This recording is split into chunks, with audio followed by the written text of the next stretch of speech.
What's up, guys? So today we're gonna compare rubella, rubeola, and roseola. Very little differences, but also very big differences at the same time.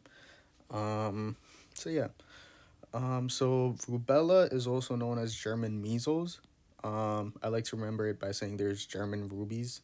Um, so what happens is that in rubella, there is gonna be a onset of low fever, usually in a less than 2-year-old, with the onset of a maculopapular rash that spreads from the face to the trunk. And usually this is non-confluent, meaning it's not the same all around. So some places you can see macules, at other places you can see papules, stuff like that. Another big thing over here to remember, along with the low fever, is the Forsheimer spots. And we will see why in just a little bit. These will have Forsheimer spots that are found on the palate. All right, the location and how these look are very, very important. Um, Other than that, that's about it. The congenital version of rubella is very, very high yield. So, congenitally, how will these babies present to you? We'll make a little triad. This triad will be PDA, like patent ductus arteriosus, cataracts, and deafness, like hearing loss. All right, as soon as you see this, that means that this baby has rubella, congenital rubella. You can remember the low fever because rubella has those two L's, and German rubies, so German measles. Next one that we're gonna do is gonna be rubeola. One more thing before we move on. The family for rubella. The family for rubella is togovirus. So it's a positive sense RNA virus. All right. And yeah, let's move on now. Compare that to rubeola, which is a negative sense paramyxovirus, along with um so like the mnemonic is MMRP for paramyxo. And so this would be measles, mumps, this becomes RSV, and this becomes parainfluenza virus. These are all what the paramyxovirus has. Okay, now let's talk about rubeola. This has a single L, so this is gonna be a high fever. The fever is very important to differentiate. In rubella, we were having post-auricular lymphadenopathy. Over here, we would have anterior and cervical lymphadenopathy. All right. And then along with the very high fever, there will be a maculopapular rash, which starts behind the ear and spreads to the trunk. So it'll go behind ear to the trunk. And the main presentation you want to remember, CCCK. So this will be cough, coryza, conjunctivitis.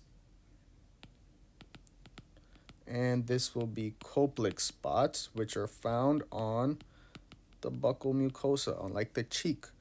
I like to remember the buccal and like the Koplik spots by saying this kid likes to eat Burger King, because this is buccal and K for Koplik. Compared to rubella, they have Forsheimer spots, which are found on the palate. That's why you want to remember this. And then a long-term complication of somebody with measles can be subacute sclerosing panencephalitis, as well as very rarely giant cell pneumonia. This giant cell pneumonia occurs because it has that fusion protein, F positive, fusion protein positive. All right, that is why that giant cell pneumonia is occurring. However, it's very rare, but it does happen as a complication of it. So mainly, how do we differentiate somebody who has rubella and rubeola? Because they're both presenting with the rash and the lymphadenopathy, the high fever, and the spots. All right, and then there is the congenital variant of rubella matters a lot more than rubeola. Moving on, the last one we have left is roseola. So roseola, this is HHV6. So this is a DNA virus now. So it's a herpes virus, and it is also known as exanthum subitum. So what is happening over here is that there is a rash again that spreads from the face to the trunk. But preceding this rash is a fever, which lasts around 4 days.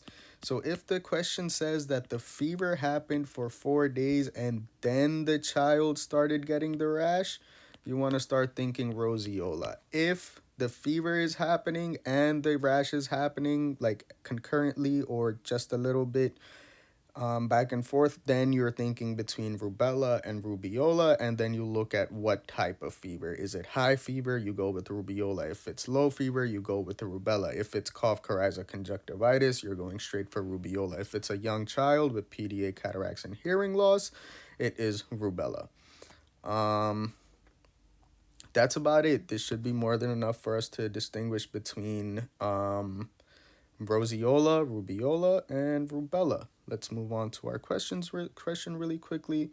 So over here, they're saying that there's a 5-year-old boy whose family just immigrated. Since they just immigrated, we can say that he has not had vaccines. That's what the significance of saying that is. He has a low-grade fever, post-auricular lymphadenopathy, and a maculopapular rash. Now, we see the maculopapular rash. We start thinking, okay, rubella, rubeola, or roseola. But then he has a low-grade fever. Low-grade fever, we see the two L's, and we start going with rubella. Rubeola would have had a high fever. A roseola would have had a fever for 4 days first and then the rash. That leaves us between A and D. D is caused by parvovirus. That is Fifth's disease. Fifth's disease. All right. Or like slap cheek rash and arthralgias occur in adults. Arthritis will happen in adults. Parvovirus does not give you a maculopapular rash, so it's not this. All right. So that leaves us with only A as our answer. And we already spoke about the congenital infection presentation. And thank you so much.